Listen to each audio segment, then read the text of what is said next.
The Blackwater River, a vein of murky history snaking through Havenwood, was my world. At 35, I had spent more years on its surface than on solid ground, an inheritance passed down through generations of Lee men. My grandfather, then my father, then me. We were the river's custodians, its undertakers. The town, once a collection of stone and timber, was slowly giving way to concrete and glass, but the river remained, eternal and indifferent, a collector of secrets and bodies.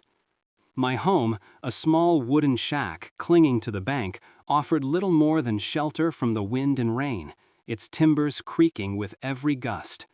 I lived alone, a solitary figure whom the townsfolk regarded with a blend of superstition and distaste. They avoided my gaze in the market, whispered when I passed, as if my profession, the handling of the dead, was a contagion. For them, I carried ill fortune. For me, it was simply a trade. The river's currency was paltry. A few coppers for reporting a discovery, a slightly larger sum for retrieving a nameless collection of bones, for delivering them to the coroner. Death, for me, was not an event of sorrow or reverence, but a logistical problem, a weight to be lifted, a transaction to be completed. I had seen them all, young, old, whole, broken, bloated, skeletal.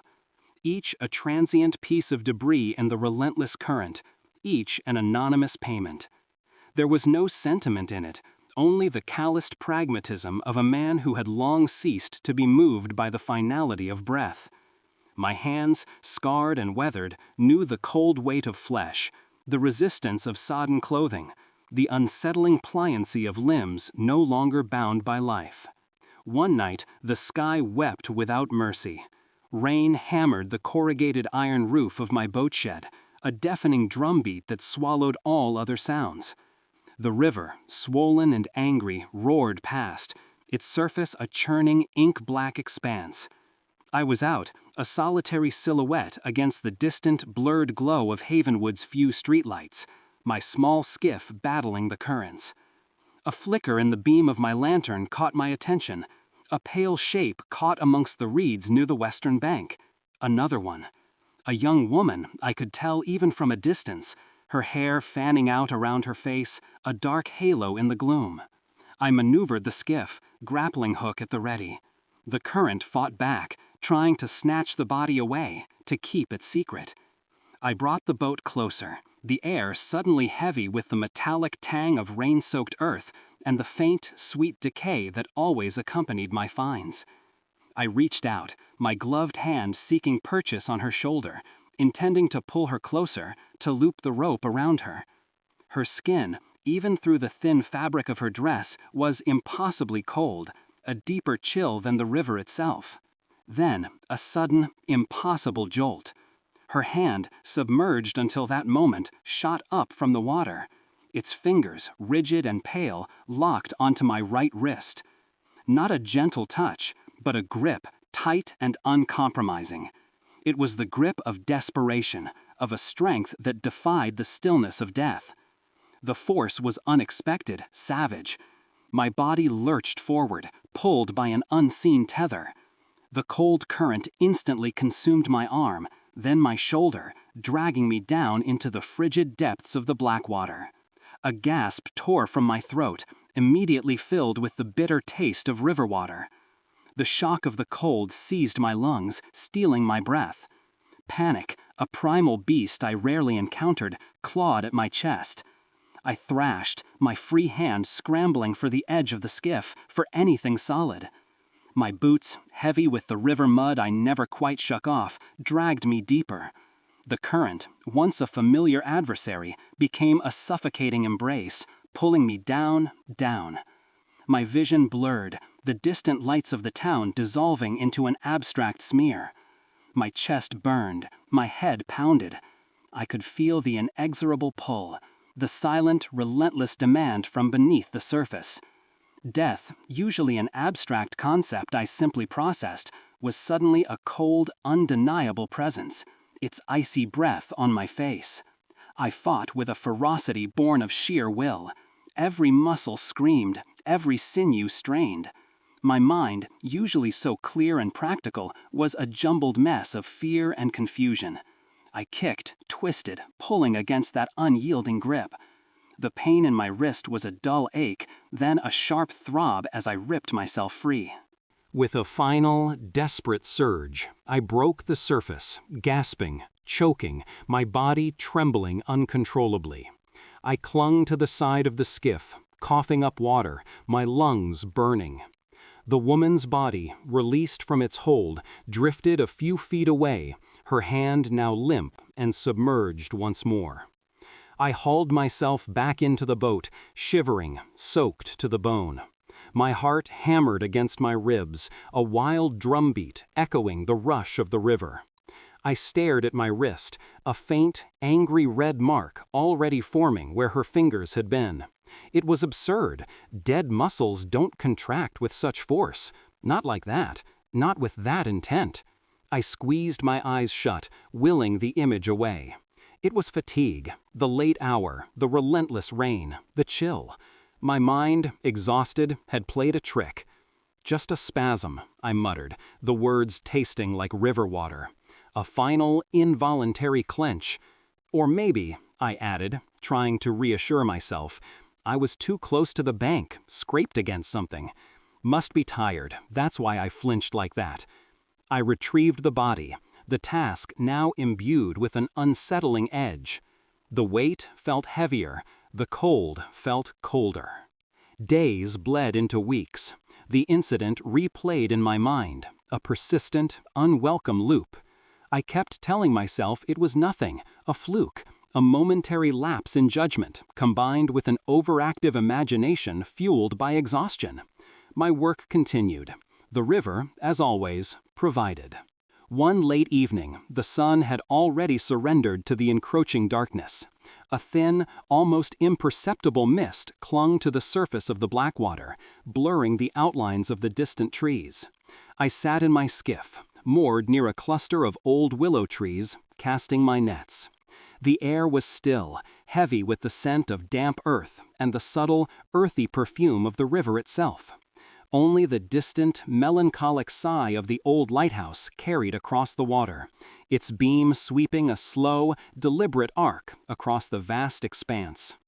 Then I heard it, a soft, rhythmic lapping of water against the wooden hull of my skiff.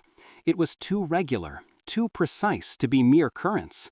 Lap, lap, lap, a slow, insistent cadence. I paused, my hands still on the net, listening intently. The sound seemed to emanate from just beneath my seat, a persistent, gentle tapping. I leaned over the side, peering into the inky blackness. The surface of the water, reflecting the sparse, flickering oil lamp from my boat, offered no answers, only a distorted image of my own weary face. There was nothing visible, no fish, no debris, no branch tapping the hull. I told myself it was just the river's breath, the natural ebb and flow, the currents playing tricks. But then, an unsettling awareness prickled at the back of my neck. The rhythm of the lapping water shifted, subtly, almost imperceptibly. Thump, thump, thump, thump, thump, thump. It began to mirror the beat of my own heart, a slow, deep pulse that seemed to reverberate not just in the hull, but in my very bones. Each thump-thump was a silent echo of the blood pushing through my veins, a perfect, unnerving synchronization. A shiver traced its way down my spine, despite the mild evening air. "Strange," I mumbled, my voice a low rasp in the stillness. I quickly dismissed the thought. Just my pulse resonating with the sound. The wood amplifies it. Happens all the time, just never noticed it before. I pulled my nets in, the metallic clang of the chains breaking the eerie rhythm, scattering the illusion. The sound of the lapping water returned to its erratic, natural chaos. I told myself it was nothing more than an auditory trick, a momentary convergence of sound and sensation. My mind, ever the pragmatist, sought to find logic in the unsettling. The next morning, the mist had lifted, replaced by a gray, overcast sky. The air carried a heavier scent of decay than usual, a clear signal. Another one. I guided my skiff upstream, my eyes scanning the banks. It wasn't long before I spotted him, tangled in the roots of a half-submerged oak. An old man, his clothes sodden, his face obscured by the water. I worked quickly, my movements economical and practiced. I secured the body with a rope, grunting with effort as I hauled him onto the small deck of my skiff. The weight was considerable, the stiffness of rigor mortis already setting in. As I adjusted the body, preparing to cover it, my gaze fell upon his left wrist. The skin, a pale, waxy blue, was marred by a small, distinct mark, a bruise. Not a sprawling, shapeless contusion, but a perfectly circular mark, roughly the size of a coin, deep purple against the pallor of his flesh. It was set deeply into the skin, as if something small and impossibly strong had pressed against it, leaving its indelible signature. A tiny, circular brand. A familiar flicker of unease, cold and sharp, darted through me. It was the same kind of mark that had been on my own wrist, though fainter now, from that night in the rain. My breath caught, a slight tightening in my chest. This was different from the usual scrapes and abrasions that adorned those who had spent time in the river. This was precise, too precise. I knelt beside the body, my fingers hovering over the bruise. A ripple of something akin to confusion, then a prickle of something else, something I refused to name, moved through me. "Must have hit something," I murmured, my voice sounding more distant than I liked. "A rock, a stray log." I repeated the words, trying to convince myself, to push down the unsettling questions that threatened to surface. The Blackwater was a repository of objects, after all. He could have snagged his wrist on anything. My gaze lingered on the mark for a beat longer than necessary, a faint, almost imperceptible tremor in my hand. Then, with a practiced shrug, I reached for the tarp. The old man, like all the others, was simply a burden now, waiting for his final transaction. Death was still death, and I, Liam, was still the river's cold, indifferent hand. The Blackwater offered no peace, not anymore. The incident with the woman, the impossible grip, the faint bruise on my wrist, it became a gnawing itch in the quiet hours. I kept working, I kept dismissing, but the river, it seemed, had decided my dismissal was an insult. Afternoons stretched into evenings. My small wooden shack, usually a refuge, began to hum with a subtle disquiet. When night draped itself over Havenwood, the old timbers of my house creaked with every gust of wind, a familiar sound. But now other sounds began to weave themselves into the familiar symphony of a house settling. Whispers, faint, almost inaudible. A rustle, like dry leaves skittering across the floorboards. I would pause, my hand frozen over a mending net, straining to hear. Nothing, just the wind. "Just the wind," I'd mutter, my voice a rough scratch in the silence. Or mice scurrying in the walls. Old houses had mice. They had always had mice. One evening, I was hunched over my nets, the oil lamp casting long, dancing shadows. Every window was latched, the heavy wooden shutters drawn tight against the damp night air. A sudden chill snaked its way up my spine, a cold breath against the nape of my neck. My skin tightened, the hair there prickled. I froze. The air in the shack, thick with the smell of old wood and river mud, suddenly felt thin, sharp. I spun around, my lantern swinging, throwing wild light into the corners of the room. Nothing. Just the familiar stacks of rope, the tools, the drying nets. But in the very edge of my vision, a fleeting movement. A streak of black, like a wisp of smoke, a ribbon of deepest night, seemed to melt back into the shadows by the far wall. Gone. Just a blink. A trick of the light. "Work," I grumbled, rubbing my temples. My eyes were tired. Too many hours staring at the dark water. Too much strain. It played tricks. It had to. But the cold lingered. A faint, persistent chill that seeped into my bones, even by the sputtering warmth of the lamp. My own breath plumed in the air. Inside my shack, with the windows sealed. The river itself became a strange, demanding presence. Stepping onto my skiff, pushing off from the muddy bank, A subtle resistance met me. It was not the current, it was something else, a pull, an invisible tug just beneath the surface. It was faint at first, easily ignored, but it grew. Each time I neared the water's edge, that force intensified. A strange, insistent yearning, drawing me closer. A deep, cold embrace. It was the same feeling, the same inexorable pull from that night. The sensation of being dragged down, submerged, stolen. My hands, once so steady, found themselves gripping the damp wood of the skiff's gunwale, knuckles white. Sometimes I had to brace my feet against the solid earth of the bank, leaning away from the water, fighting the almost irresistible urge to fall in, to just lean into it, to let the river take me. My boots, usually a comfort, now felt like lead weights, ready to drag me under. Water pressure, I'd mumble, trying to sound convinced. The river was high, the currents were strong. It must create some kind of vortex, a strange suction, and the memory, the shock from that night, it must be playing on my mind, a phantom limb of fear, a psychological echo. But the words, even as they left my lips, felt hollow. They lacked the usual certainty. My voice, usually so steady, had a tremor in it. The logic, usually my anchor, felt frayed at the edges. Sleep brought no escape. The nights were a swirling vortex of shadow and icy water.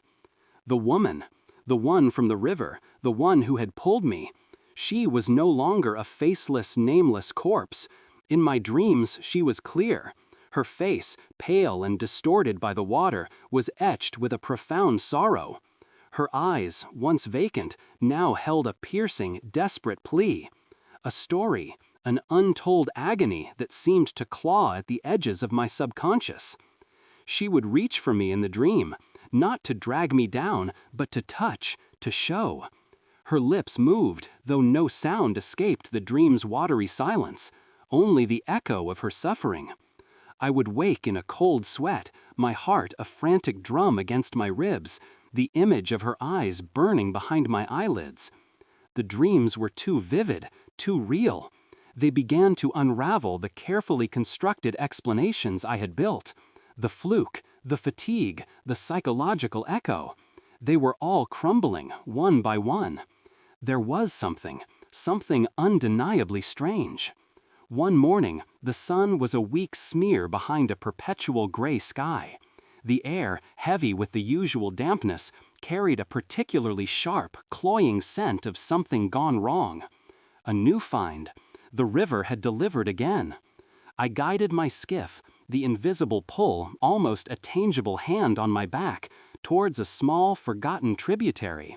It was a narrow offshoot, choked with reeds and ancient, drooping willow branches, a place few ever ventured, perfect for hiding. I saw him tangled in the roots of an old mangrove, half submerged. A man. His face, swollen and obscured, gave little away. Just another anonymous offering. I worked with the practiced motions that were second nature. Hook, rope, haul. The body was stiff, heavy. As I pulled him onto the deck of my skiff, preparing to cover him, I noticed his hand. It was clenched, tightly, unnaturally so. His fingers were locked around something small, refusing to let go, even in death. Curiosity, a cold, unwelcome guest, pricked at me. This was unusual. Most bodies were limp, open. I pried his stiff fingers open, the flesh cold and unyielding. There, nestled in his palm, was a small object, an old keychain. It was shaped like a fish, worn smooth by time and the river's relentless caress. The metal, once shiny, was now dull and corroded. I turned it over in my gloved hand. On its side, barely visible through the grime and corrosion, was a tiny inscription, faint, almost gone. I squinted, holding it closer to the weak light, my heart beginning a slow, heavy thump. My breath hitched. Each letter was a struggle to decipher, the words forming a chilling message. Pulled down, she, hooked hand, not my fault, listen. My blood ran cold. The words resonated, a sickening chime in the hollow of my chest. Pulled down, hooked hand, not my fault, listen. My gaze, trembling, dropped to the man's wrist, his left wrist. The skin, a ghastly pale blue, was discolored. A mark, not a scrape, not an abrasion, a bruise, circular, deep purple against the pallor, the same size as a coin, pressed deeply into the flesh, an indelible signature. The same. It was the same mark, the same precise circular brand that had been on my wrist, the one I had dismissed as a fluke, a spasm, a tired mind, the one that had been on the old man's wrist just days ago. The rock, the stray log. My world tilted. The familiar rock of my skiff suddenly felt like it was plummeting. The words on the keychain, the mark on his wrist, my wrist, the woman in my dreams, the pull to the river. It wasn't an accident. It wasn't fatigue. It wasn't a trick of the light. This was a message, a sign, a desperate, chilling summons. I was not alone. Everything I had tried to rationalize, to explain away, shattered into a million icy fragments. The cold, indifferent hand of the river had found me, and it was just beginning to drag me under. The black water offered no peace, not anymore. The incident with the woman, the impossible grip, the faint bruise on my wrist, it became a gnawing itch in the quiet hours. I kept working. I kept dismissing, but the river, it seemed, had decided my dismissal was an insult. Afternoons stretched into evenings. My small wooden shack, usually a refuge, began to hum with a subtle disquiet. When night draped itself over Havenwood, the old timbers of my house creaked with every gust of wind, a familiar sound. But now, other sounds began to weave themselves into the familiar symphony of a house settling. Whispers, faint, almost inaudible. A rustle, like dry leaves skittering across the floorboards. I would pause, my hand frozen over a mending net, straining to hear. Nothing, just the wind. Just the wind, I'd mutter, my voice a rough scratch in the silence. Or mice scurrying in the walls. Old houses had mice, they had always had mice. One evening, I was hunched over my nets, the oil lamp casting long dancing shadows. Every window was latched, the heavy wooden shutters drawn tight against the damp night air. A sudden chill snaked its way up my spine, a cold breath against the nape of my neck. My skin tightened, the hair there prickled. I froze. The air in the shack, thick with the smell of old wood and river mud, suddenly felt thin, sharp. I spun around, my lantern swinging, throwing wild white into the corners of the room. Nothing, just the familiar stacks of rope, the tools, the drying nets. But in the very edge of my vision, a fleeting movement, a streak of black, like a wisp of smoke, a ribbon of deepest night, seemed to melt back into the shadows by the far wall. Gone, just a blink, a trick of the light. Work, I grumbled, rubbing my temples. My eyes were tired. Too many hours staring at the dark water. Too much strain. It played tricks. It had to.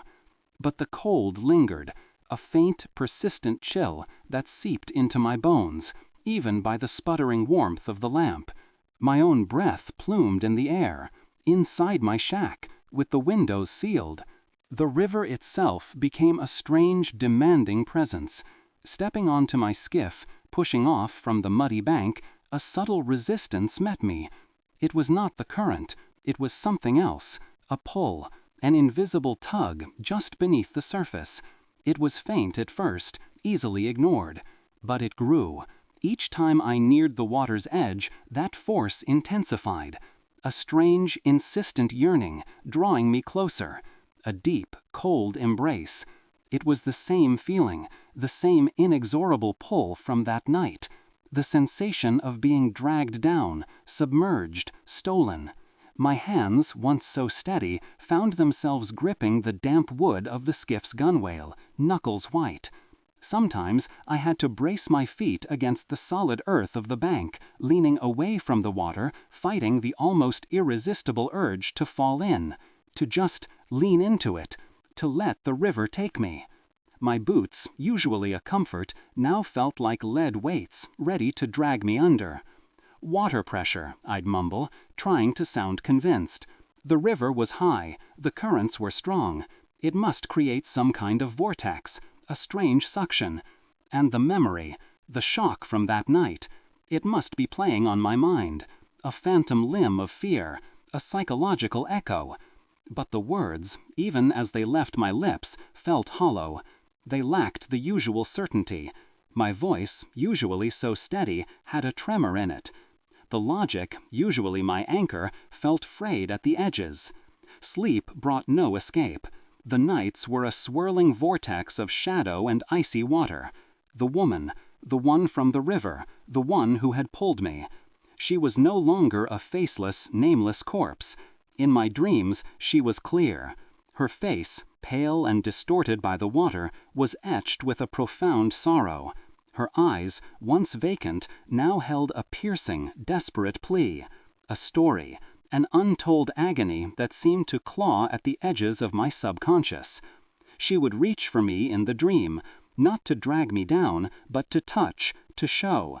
Her lips moved, though no sound escaped the dream's watery silence.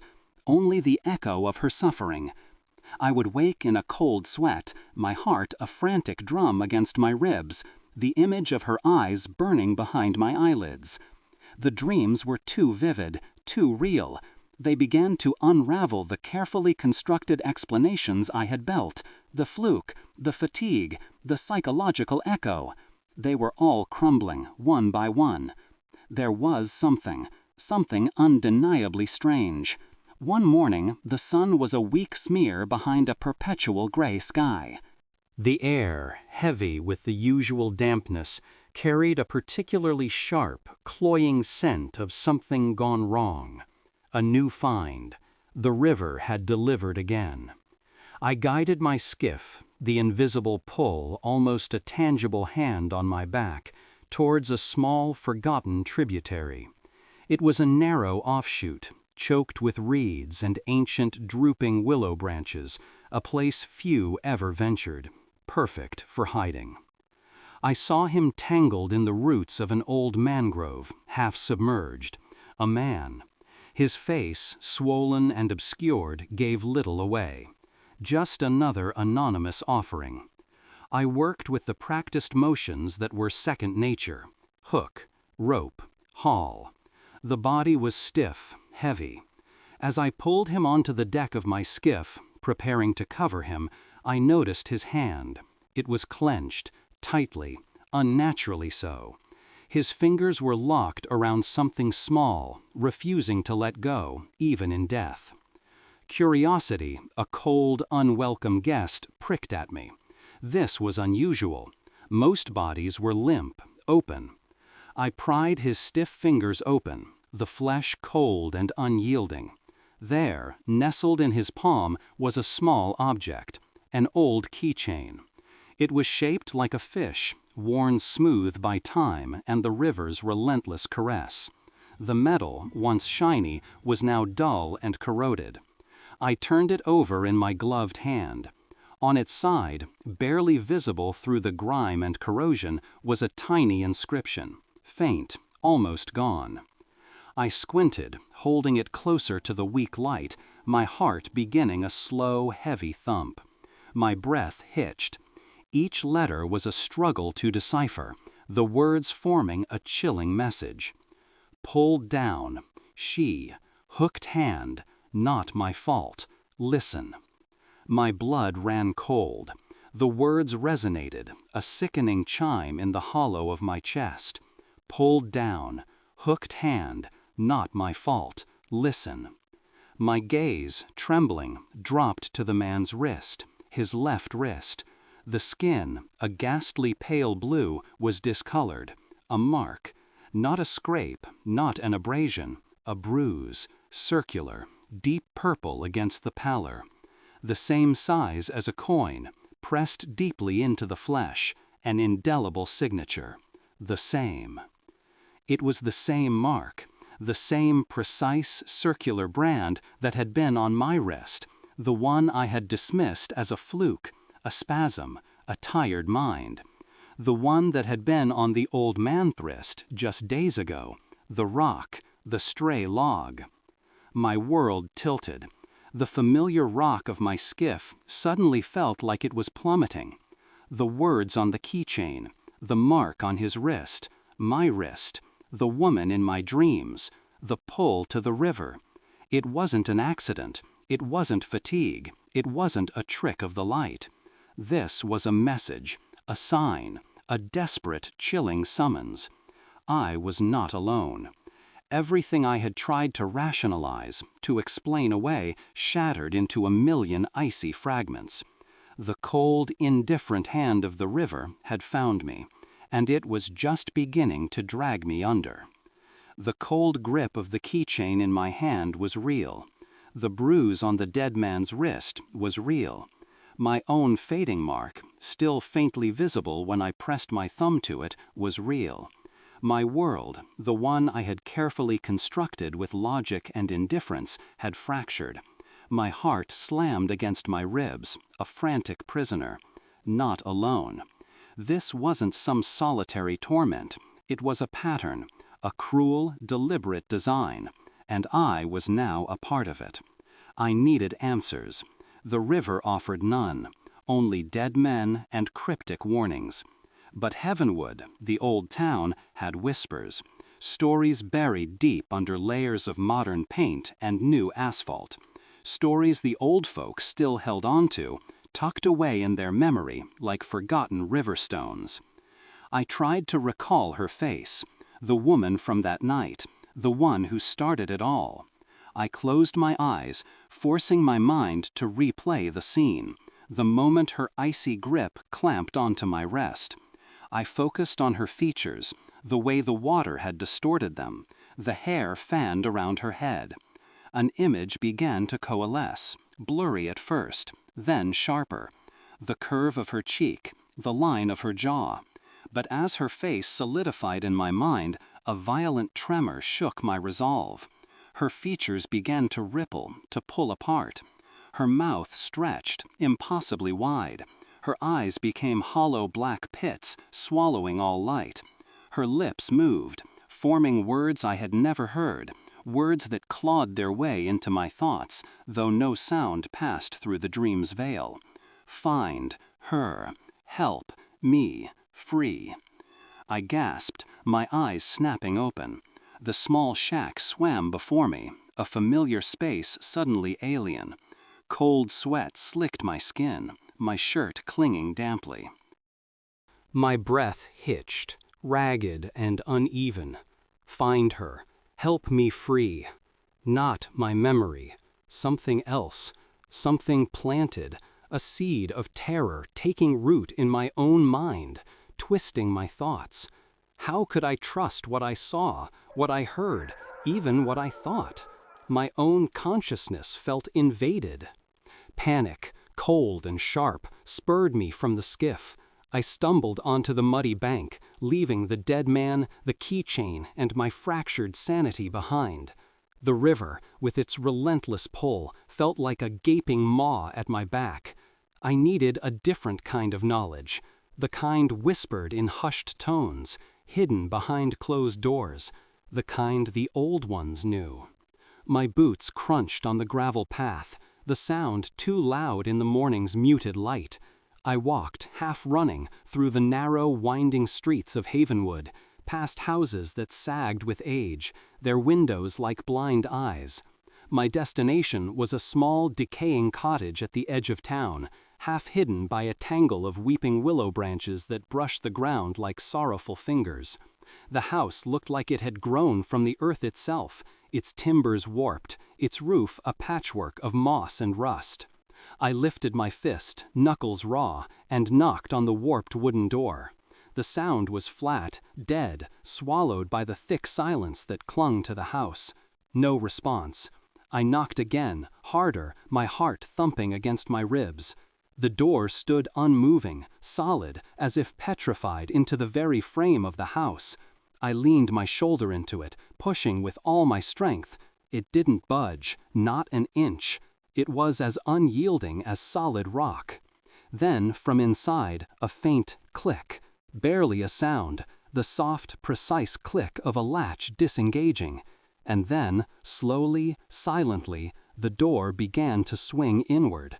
Not from my force, but from the other side. A sliver of darkness appeared, then widened. A finger emerged, long and skeletal, pale as old bone, pushing the door open just enough for me to see. It was a woman, ancient, her face a map of wrinkles, her eyes cloudy, like river stones worn smooth by the current.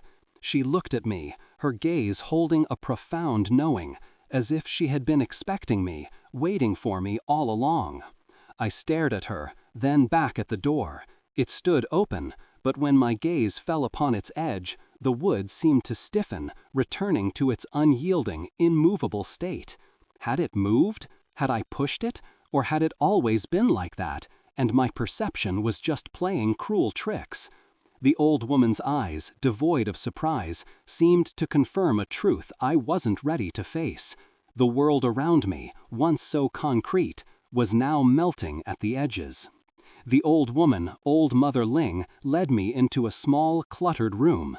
The air was thick with the scent of dried herbs, and something else, something metallic and earthy, like old blood and wet soil. Her voice, raspy and thin, wove together fragments of forgotten tales. Tales of the Blackwater, not as a source of life, but as a hungry maw. Stories of men, women, and even children vanishing, their bodies never truly found, or found in ways that defy explanation. She spoke of the river's claim, a curse laid upon the water centuries ago, a dark bargain with something ancient and deep. It demanded its tithe, not just lives, but souls. And those who worked the river, those who dared to pull its dead from its depths, were marked as conduits, as ears. My family, my grandfather, my father, they had all been bound to it. I realized the woman's hand, that icy grip, hadn't been an attempt to kill me. It was a brand, a summons, to bind me, to make me listen. The old woman's words were a torrent, a dam breaking. She spoke of the hidden murders, the ones disguised as accidents, as suicides, the ones the river had swallowed and held hostage. Their spirits trapped, not allowed to cross over, condemned to linger in the murky currents, reaching out, always reaching. I started seeing them. At first, just flashes, blurry shapes beneath the surface, shadows shifting in the depths. Then, as I stood by the river's edge, that invisible pull now a constant, relentless pressure, the figures began to sharpen. They were no longer mere illusions. They were there, right there, just beneath the surface. Faces, distorted by water and decay, yet so clear. Their eyes, once empty, now fixed on me, pleading, a silent, desperate call. I saw the children, their small hands outstretched, their mouths open in silent screams. I saw the men, their faces contorted in agony, their eyes wide with fear, and the women, always the women, their long hair swaying like dark seaweed, their expressions etched with a raw, bitter resentment. Each one bore the same circular bruise on their left wrist, a dark, indelible stain against their pale, sunken flesh, the same mark, the same brand. They didn't speak with sound, but their voices, their suffering flooded my mind. A torrent of anguish, a roar of untold stories. I heard the child's sobs, piercing and raw, resonating not in my ears but deep inside my skull. I felt the man's groans, a deep, guttural sound of final despair, vibrating through my very bones, and the woman's whispers, a chorus of resentment and betrayal, wrapping around my thoughts, suffocating me. I clutched at my head, pressing my palms against my temples, as if to stem the flow, to block out the overwhelming tide of their pain. But it was useless. Their cries were not external, they were inside me, part of me now. Each story, each fragment of their unjust deaths hammered at my sanity, driving me deeper into the abyss. I had sought answers, but all I found was a descent, a terrifying, irrevocable descent into a world I had always denied. The river had claimed me, and its dead were now my burden, my torment, my only company. The river kept its dead, and its dead now kept me. Each day unfolded with the same leaden certainty. The sun rose, a pale smear across a sky that rarely felt truly open, and the world went about its business. My business, however, had changed. The spirits were a constant thrum, a chorus without sound, a presence that never receded. They were not screaming now, not in the way old Mother Ling had described, but their stories echoed. Fragments of their last moments, images of faces contorted in sudden terror, the sensation of cold water closing over them, it all played out in the private theater of my skull.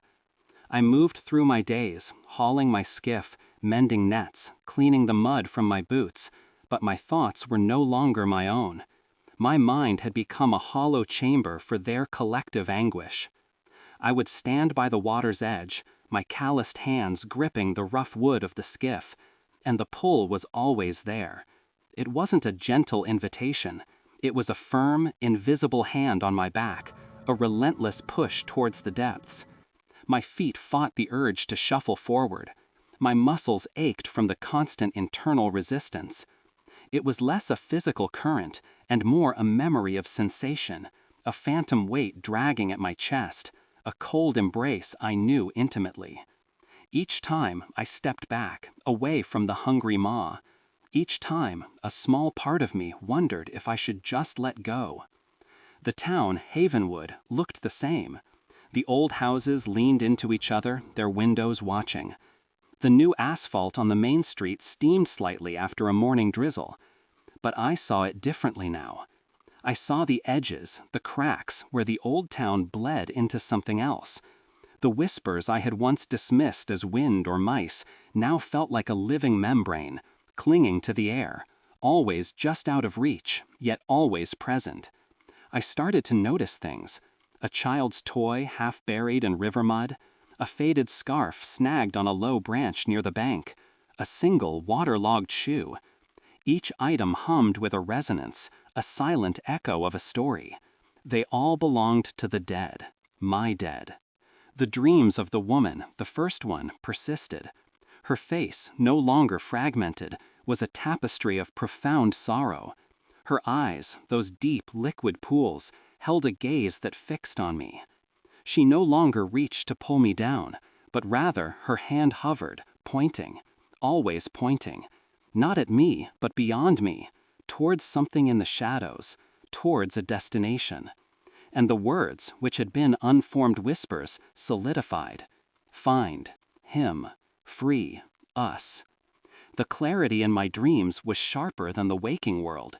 It began to feel less like a dream and more like instruction. The pieces began to fit, not because I sought them out, but because they were pressed into my mind. The old folk in Havenwood, those who still remembered the older ways, the older stories, had a way of looking at me. A mixture of fear and something else, something like expectation. They saw what I was, what my family was, conduits, ears. They knew the river's claim, though they would never speak its name aloud. They spoke of bad luck, of drownings, of the river taking its due. But in their eyes, I saw the recognition of something far more deliberate, far more cruel. The truth solidified with a sickening certainty. The first woman, the men, the children, they were not just victims of the river. They were claimed by something else first, something that walked among the living. The mark on their wrists, the circular bruise, was not the river's doing. It was a signature, a brand, and it spoke of a pattern, a meticulous design woven into the fabric of Havenwood. My internal logic, the anchor I had always clung to, had long since frayed. It had snapped. There was no more denying what I saw, what I heard, what I felt. The world was not as it seemed. The river was not just a river. The dead were not just dead. And the living held secrets far colder than any grave. My gaze turned towards the town hall, a solid stone building at the heart of Havenwood. Its clock tower always chimed on the hour, a comforting sound to most. To me, it began to sound like a toll. Mayor Jenkins, an old man, respected, with a gentle smile and a voice that carried weight.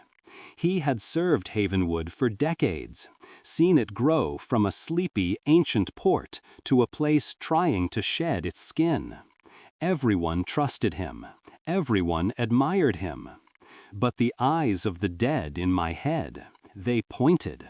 Their silent voices, which had once been a cacophony of pain, now coalesced into a single, focused demand. He was the one, the anchor of their suffering. I found myself walking towards the town hall, my boots heavy on the paved road.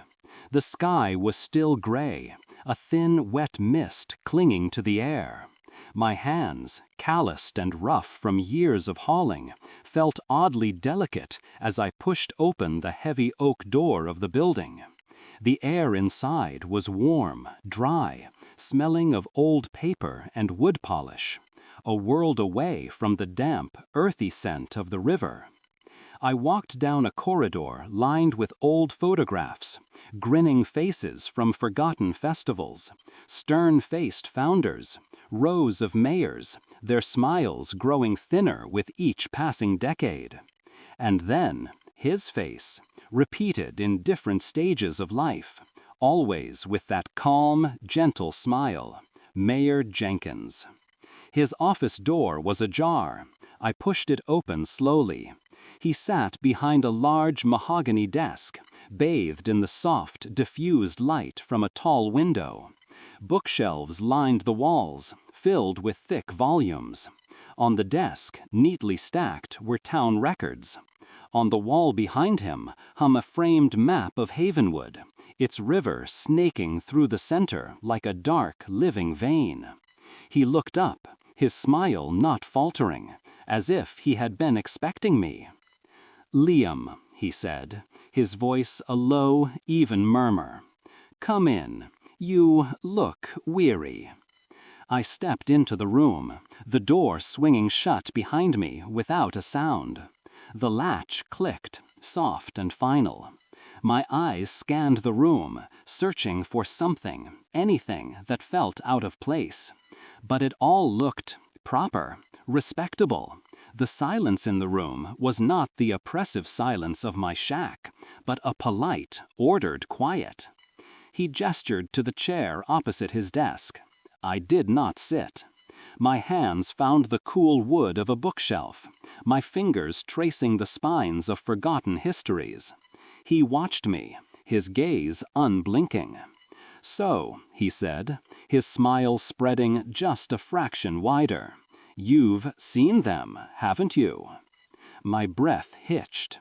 The words were not a question, but a statement of fact. He knew. My mind reeled.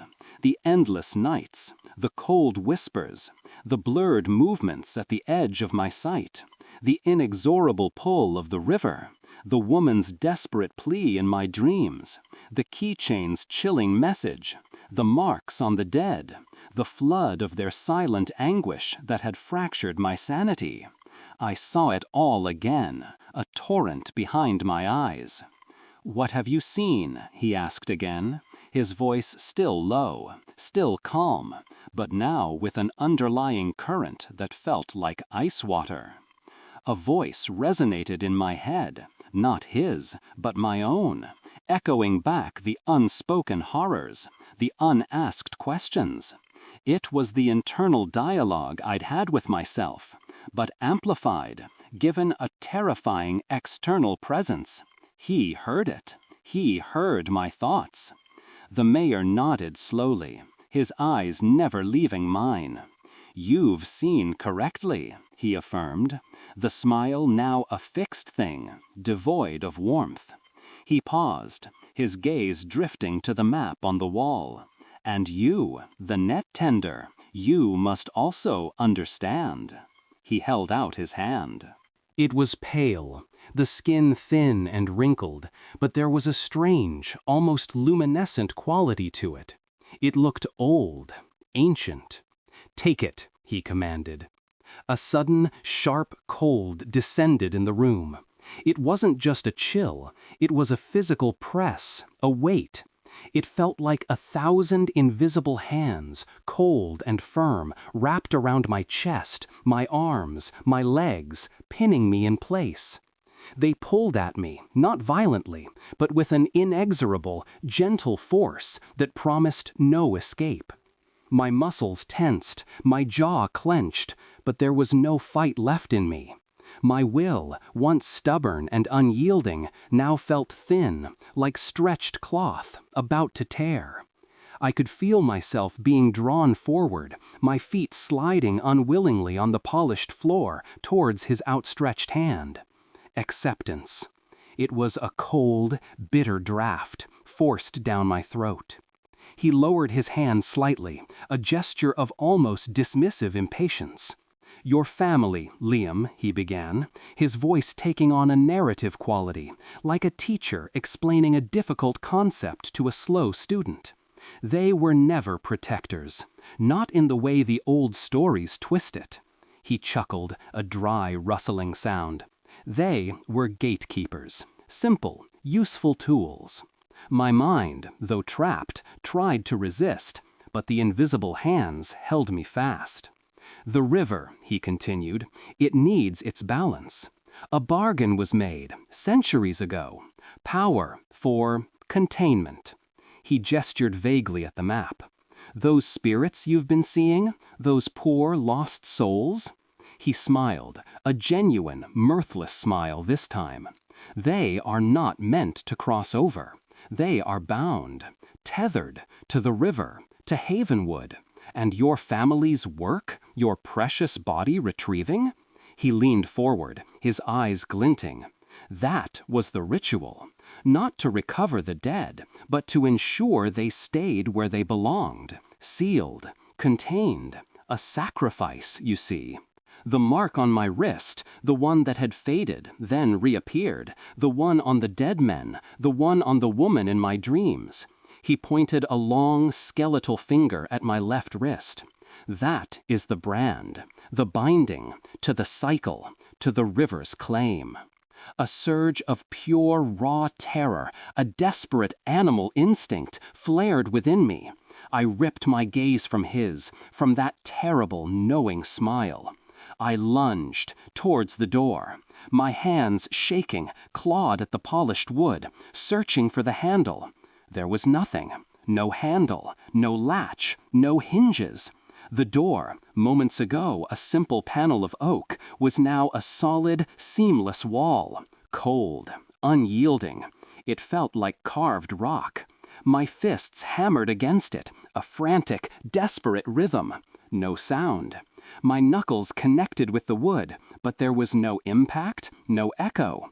Only a dull, dead sensation, as if I were hitting solid earth. My own screams, building in my throat, found no purchase. They were trapped, dying, before they could even form.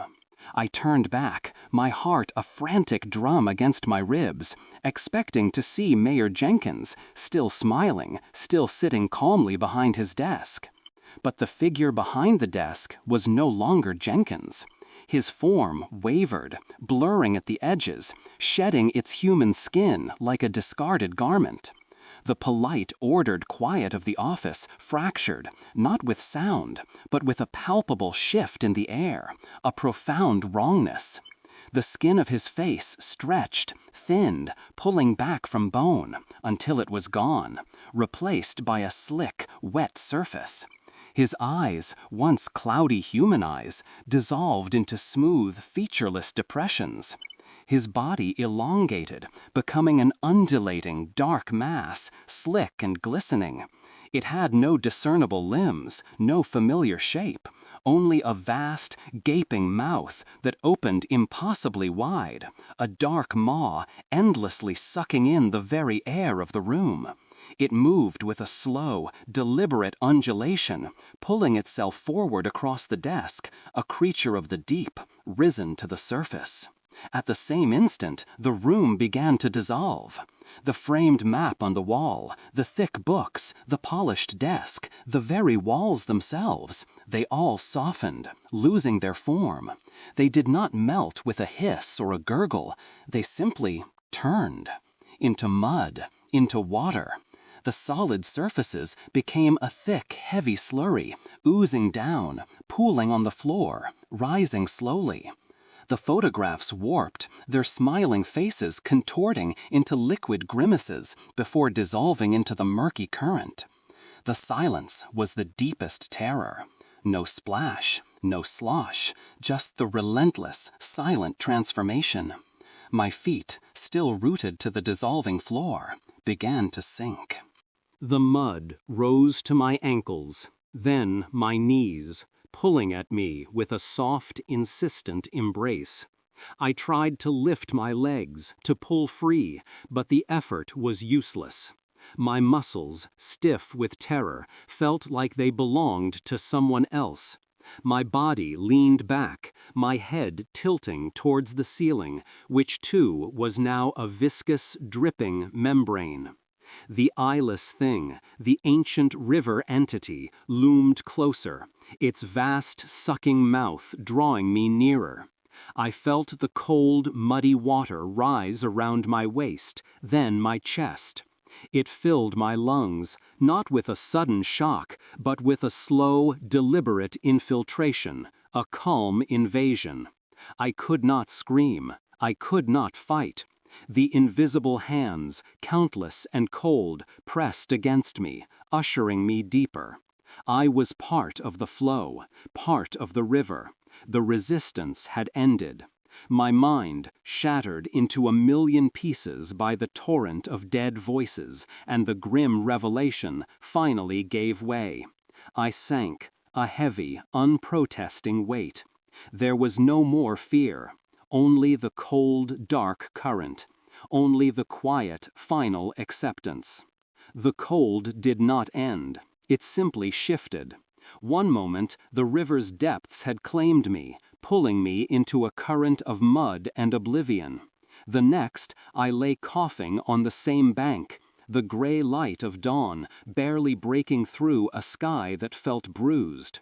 My lungs burned, not with water, but with the memory of its invasion, a calm invasion that left a residue not of dread, but of something far more unsettling. My body felt heavy, like a waterlogged timber, but undeniably alive. A different kind of alive. My mind, which had fractured into a million pieces, had not shattered completely.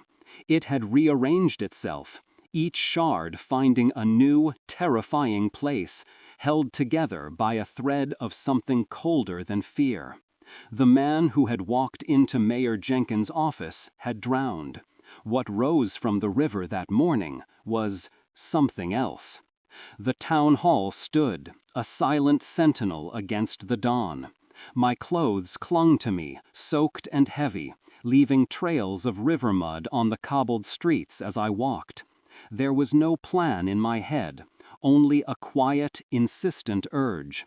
I found myself at the doorstep of Old Mother Ling, her small house smelling of dried herbs and wood smoke. Her eyes, clouded with age, widened when she saw me, not with shock at my bedraggled state, but with a recognition that went deeper than skin. I spoke, my voice a rasp, of the mayor, of the river, of the faces in my dreams. I spoke of the mark. Her old hands trembled as she listened, but she did not interrupt. When I finished, the first rays of the sun were creeping over the rooftops. She simply nodded, then began to move, her frail body infused with a sudden, urgent energy. She gathered certain things: aged papers, dried flowers, a small, intricate wooden carving. She spoke of the river's claim, not in hushed whispers, but with a strange, resigned authority. She spoke of the old ways, the bargain, the tools, my family, the gatekeepers. The town woke up, slowly, to a series of unsettling revelations. Ling's words, backed by the inexplicable disappearance of Mayor Jenkins and the chilling discoveries made by the few brave souls who ventured into his office, the faint, lingering scent of stagnant water and earth where no water should have been, the strange, almost luminous residue on his mahogany desk, began to unravel the carefully constructed facade of Havenwood. The initial disbelief twisted into a collective unease, then a horrified certainty.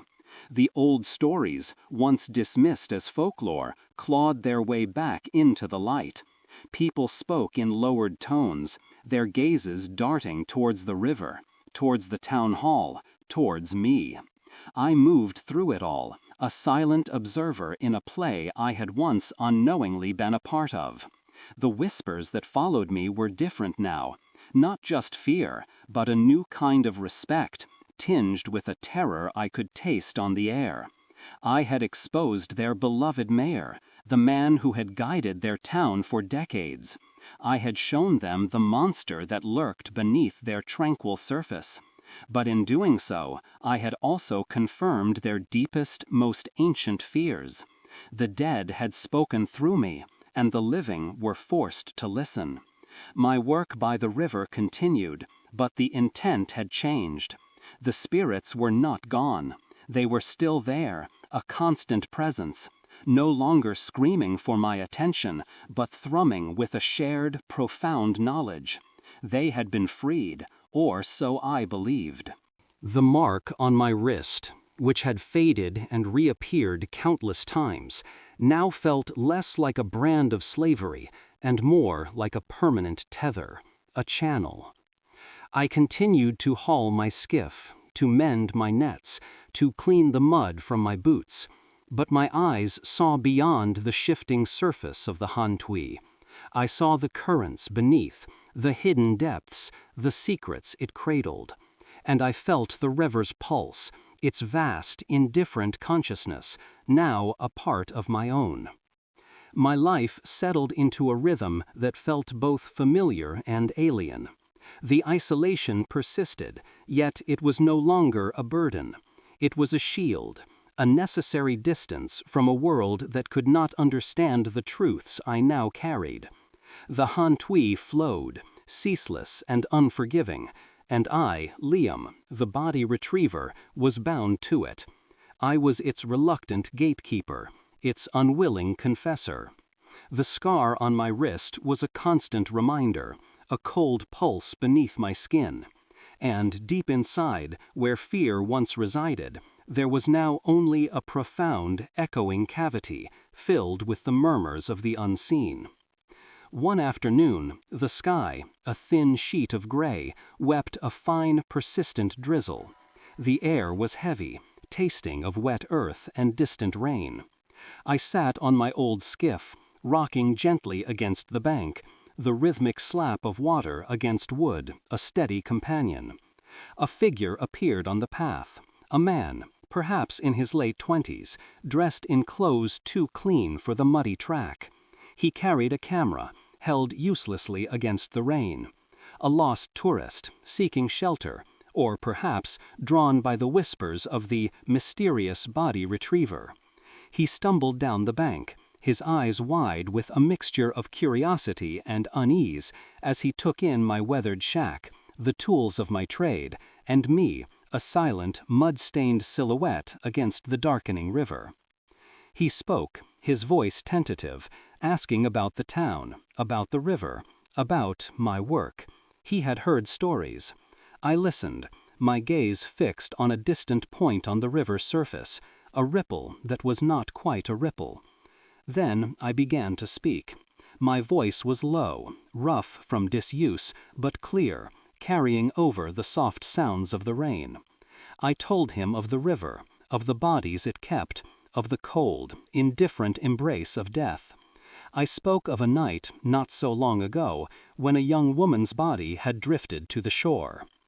Her skin was like marble, I said, my voice barely above a whisper, yet each word seemed to land with a deliberate weight. Cold, so cold it burned to touch. I remembered the moment, the way the rain had plastered her dark hair to her face, obscuring her features, leaving only the profound stillness of death. I reached for her, I continued, my eyes now, finally, turning to the tourist, holding his gaze with an intensity that made him shift uncomfortably. He sat hunched, shivering slightly, though the air was not particularly cold. His eyes darted from my face to the river, then back again. He fumbled with the strap of his camera, seeking a distraction. Then, I said, a slow, deliberate cadence in my voice, her hand, it moved, not a spasm, not a reflex. It closed around my wrist, a grip, cold, firm. It dragged me, pulled me down into the water, deeper. I paused, letting the silence of the falling rain fill the space. The cold, it was absolute. It filled me. It was not just the water. It was a message.